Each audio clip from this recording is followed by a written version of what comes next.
situation. Isang linggo lang po ito. Dapat animal mo, samantalahin mo ng pagkakataon. Ikaw naman Bongbong Marcos. Palimunan mo na yung presidency. Talagang palpak talaga. Kahit anong sabihin mo, wala ka lang mangyayari sa pag pinagpatuloy mo ba ang iyong pagiging presidente. Lalo na ang inyong legasya. Buong panahon na natitira ay magagalit sa iyo ang taong bayan. Malilimutan na kayo na magiging tao kayo dito sa inyong sa isa-isa ng Pilipinas. Kaya nga po, sana makakot dito kaya ni Marcos, kami nila ang ginawa mo. No, yan ay magmamalasakit mo sa bayan at saka sa iyong kapatid. Last na yata niyan eh, matapos Kaya sa yung Lunes, pa ng ulan eh. Init nga na kasi. Nakarating na ng Supreme Court, bago mag-Viernes, sigurado, gawin mo lang yan. Oo, daming tao Ang magiging sobra. presidente si Pipi Sara. It is first na. At lahat ay yun rin, Sabi ang panahon pulis, Pilipinas, alis na tayo. ay iwasan ng civil war. Ay iwasan na himuwala ng Mindanao at Visayas at Pilipinas. No? May iwasan na maging biktima tayo ng mga diesel ng pagbahan ng gera. So, hindi lang natin pagpinyanan. Mamaya-maya, gera na dito. Pagbahan ng diesel. Ano, yun ang gusto nyo. Pag-usapan natin yan. So, yan lang po. Yan lang po. Salamat po.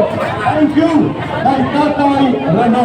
Sa lahat ng sumama, last speaker. And then, magbibigay tayo ng prayer solidarity with Brother Patrick Ong. And then, umitin natin ang bayan. Oo nga, kung sa kadami na dami ng tao. Pero kung darating, hindi ni-disperse na tayo. Ng pagsumata Ayaw sa nilang ating magdami. bayan. Maraming May salamat. bus na meron din ngayon na sa Ako ay Iba, monument isang yun. sa monument. siguradong Kahit sa monument, ano yun, mga trillion yun. Walang EDSA tayo. Ang sa atin lang, ito lang sa kaliwasan. Meron din dong umanaw kanina. Ano yung trillion? Dito sila galing kanina nga sa isang umaga, nandito kami na sa EDSA. Oo, doon sila. Liwasan, mayroon din. Yung trillion marks. Ito lang, tsaka yung EDSA. Sa constitutional provision, ang successor ay wala iba kung hindi si Vice President Sara Duterte.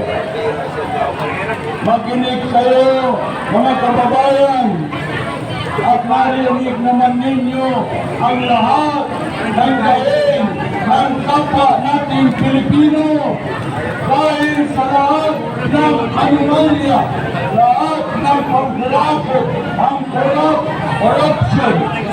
Itong araw nito ay ang pagdiriwa natin sa safety ng ating bayani. Walang iba kung hindi si Andres Bonifacio. Siya ay isang revolusyonaryo. Mayroon siyang wisdom. Namatay siya at iniwan ng wisdom niya ang gusto na niya mangyari, ang laban sa korupsyon, ang laban sa deception, laban sa arrogance, laban sa greed, laban sa lahat ng kasinungalingan, lalo-lalo na sa Basta magdami ng tao, at palisin na nila. sa ating Kung mga ayaw na natin public. Sa Laminggan dati, kukunti lang yun dito. Kaya mga kapatayan ko, lalo na tayo nandyan sa peace institution. Hindi kaya mababay Sa yan. PNP. Bababa yan. Marcos Senior nga, sabi nun, di ba baba? Hirap Bukas, sabi, di wala ba na yung baba? bukas, pagising niya. Wala yan, bumaba na yan. Ngayon sa Pagising natin, wala na si Marcos. Kagustuhan ko, yung nasaksiyan ko, laban sa insurgency, laban sa kriminalidad, di ko gusto na mangyari sa Madaming tao sana uliwasan. Yung mga kasama natin hapon sila, alas 2 na kumpisa eh. Galing sa bawat pamilya ng mga peace officers, lalo na ang mga kapulisan, mga soldado, at sa lahat ng institusyon na humahawa sa katundanan at sa responsibilidad para sa ating peace and order society. Dapat may plastic. Community of love, community of respect, community of a dignified life. Video pang upload. Nangyari sa mga kasamahan natin ngayon. Ang dami ng tao eh. Doon sa Malacanang, tama na ang pangangulabo.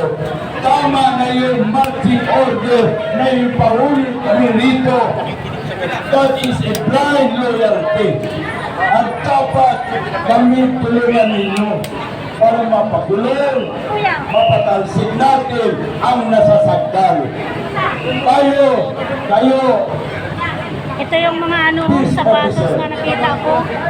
alam Nakita naman ko sa, natin, sa TikTok yung nung ganyan. tayo pumasok na Maganda pala. kapulisan, Oh, yun o. Maganda pala meron yun. tayong Yun o. examination.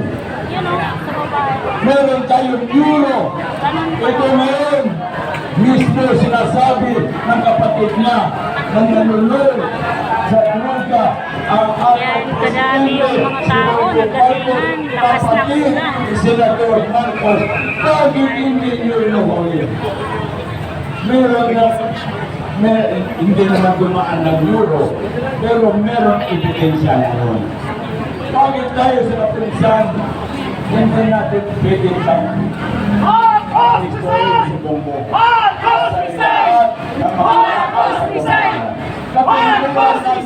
Police, mga police, sana kita. Patuloy natin. It is a noble responsibility. It is a moral responsibility coming from law enforcers, mga kapatid ko. So, once again, I have to give you a simple reminder. Your rule of law will never prevail once money is paid louder than the law. Kaya ito mga kapatid ko, it's just a reminder. Lahat na yata ng institution ngayon, walang exception. Ang kunikiral, pera-pera. So, tulungan mo kami, tulungan tayo mga kapatid ko para magkaroon tayo ng bansa na mapayapa at masagana sa ating pamumuhay dito sa ating bayan.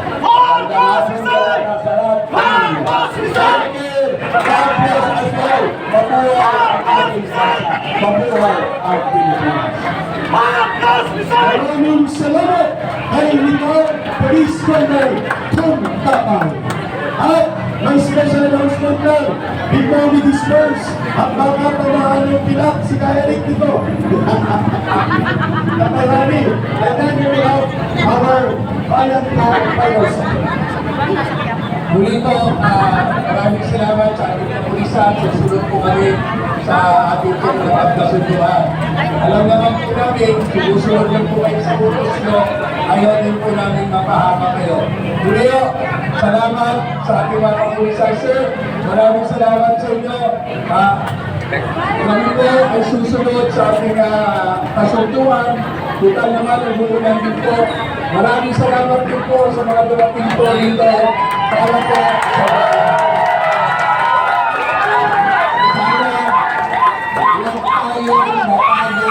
para sa bayan ito.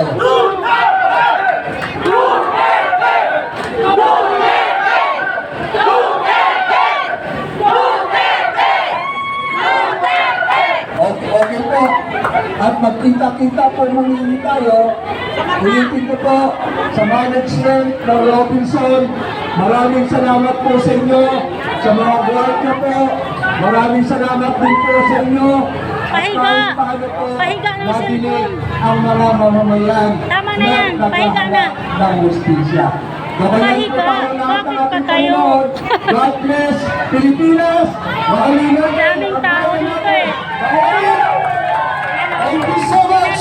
At alam mo, sa kalang sigay ng pastor, ay sulat.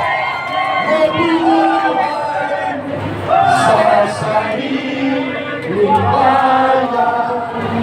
Kung walang alipin at may kalayaan, ang bayan